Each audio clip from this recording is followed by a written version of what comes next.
അങ്ങക്ക് വിഭൂഷൺ തരാൻ പോകുന്നു എന്ന് പറയുന്നു, അതെങ്ങനെ സ്വീകരിക്കുമെന്ന് ചോദിച്ചു. ഞാൻ പറഞ്ഞു തീർച്ചയായിട്ടും സർക്കാരിൻ്റെ തരുന്നതായിട്ടുള്ളൊരു ആനുകൂല്യമല്ലേ, അത് തീർച്ചയായിട്ടും അത് ഞാൻ സ്വീകരിക്കും, സന്തോഷപൂർവ്വം സ്വീകരിക്കും എന്ന്. എൻ്റെ ജീവിതത്തിൽ ഒരു പ്രധാനപ്പെട്ട ഒരു നാഴികക്കല്ലായിട്ട് ഞാൻ കാണുന്നു. ഇത് കേന്ദ്രത്തിലുള്ള അധികാരികളുടെ ശ്രദ്ധയിലും പെട്ടിട്ടുണ്ട് എന്നുള്ളത് അത്യന്തം സന്തോഷമുള്ളതായ കാര്യമുള്ളത്. അത് ഞാൻ ശ്രമിക്കാതെ അതിന് വേണ്ടിയിട്ട് പുറകെ നടന്ന ആരോടെങ്കിലും റെക്കമെൻഡ് ചെയ്യിക്കുക അങ്ങനെ ഒരു ചിന്തയുണ്ടായിരുന്നില്ല. ഇതിങ്ങനെ വന്നു വീണു.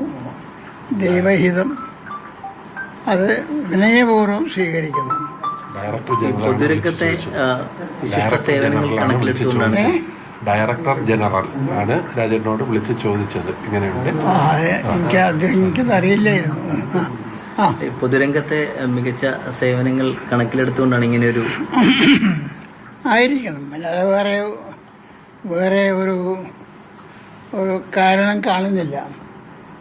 പൊതുരംഗത്തെ ജീവിതം ഏതായാലും സ്വാർത്ഥതയില്ലാതെ അതിൽ പ്രത്യേക പരിഗണന ആരെങ്കിലും പ്രത്യേകമായിട്ടുള്ള ഒരു പക്ഷപാതമായിട്ടുള്ളൊരു സമീപനം ഇല്ലാതെയും വളരെ സമചിത്തതയോടുകൂടി എല്ലാവരെയും തുല്യരായിട്ട് കാണുന്നതായ ഒരു സമീപനത്തിനോടുകൂടി പൊതുപ്രവർത്തനം എടുത്തിരിക്കുന്നു. എൻ്റെ കക്ഷികൾ ഞാൻ ഓർക്കുന്നു, ഞാൻ പ്രാക്ടീസ് ചെയ്യായിരുന്നു അഡ്വക്കേറ്റായിട്ട്. അപ്പോൾ അവർ കക്ഷികൾ ചോദിച്ചു, അങ്ങെന്താ ഈ ജനസംഘം എന്നൊരു കക്ഷി ചേർന്നത്? നാട്ടിൽ കേൾക്കാത്തൊരു കക്ഷിയാണുള്ളത് ഇവിടെ നിന്ന്.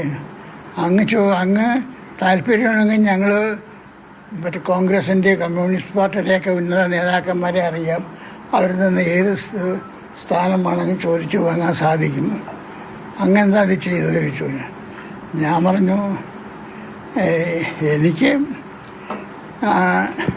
ജനസംഘത്തിൻ്റെ ഇന്നത്തെ ഭാരതീയ ജനതാ പാർട്ടി, അതിൻ്റെ ആദ്യത്തെ രൂപം ജനസംഘമായിരുന്നു. പിന്നെയാണ് ഭാരതീയ ജനതാ പാർട്ടി ആയത്, BJP ആയത്. അപ്പോൾ അത് ആ പാർട്ടിയിൽ തന്നെ ഉറച്ചു നിന്നുകൊണ്ട് പ്രവർത്തിച്ചു. ഇലക്ഷനിൽ പലതിലും മത്സരിച്ചു, പലതിലും തോറ്റു. എന്നാൽ തന്നെ ഒരു നിരാശരാവാതെ മുന്നോട്ട് പോയി. അപ്പോൾ അതിനുള്ള ഒരു പ്രതിഫലമായിരിക്കണം സർക്കാർ അത് അംഗീകരിച്ച് ഈ ഒരു തീരുമാനം എടുത്തിട്ടുള്ളത്. ഞാൻ സന്തുഷ്ടനാണ്. അഭിഭാഷക വൃത്തിയിൽ നിന്നാണ് പിന്നീട് പൊതുരംഗത്തേക്ക് രാഷ്ട്രീയത്തിലേക്ക് ഇറങ്ങുന്നത്. അതൊരു നല്ല തീരുമാനമായിരുന്നു. അന്നെടുത്ത ഒരു തീരുമാനമാണ് ഇന്ന് ഈ നിലയിലേക്ക് എത്താനുള്ള കാരണമായിരുന്നു. തീർച്ചയായിട്ടും അഭിഭാഷകനായിരുന്ന ഞാൻ ഒരുപക്ഷെ വലിയ നല്ലൊരു വക്കീൽ, ധാരാളം സമ്പാദിക്കാൻ സാധ്യതയുള്ളൊരു മേഖലയിൽ തുടരും. പക്ഷേ പൊതുജന സേവനം അതാണ് ഒരു മനുഷ്യന് സമൂഹത്തിനോടുള്ള കടമയാണത്. അതിൽ നിന്ന് പണം എത്ര കിട്ടും എന്നല്ല നോട്ടമുള്ളത്. അത് പൊതുസമൂഹത്തിന് എങ്ങനെ ഗുണകരമാവുക എന്നുള്ളതാണ് പരിഗണന. അത്തരമൊരു കാഴ്ചപ്പാടിന് കിട്ടിയിട്ടുള്ള അംഗീകാരമാണ്.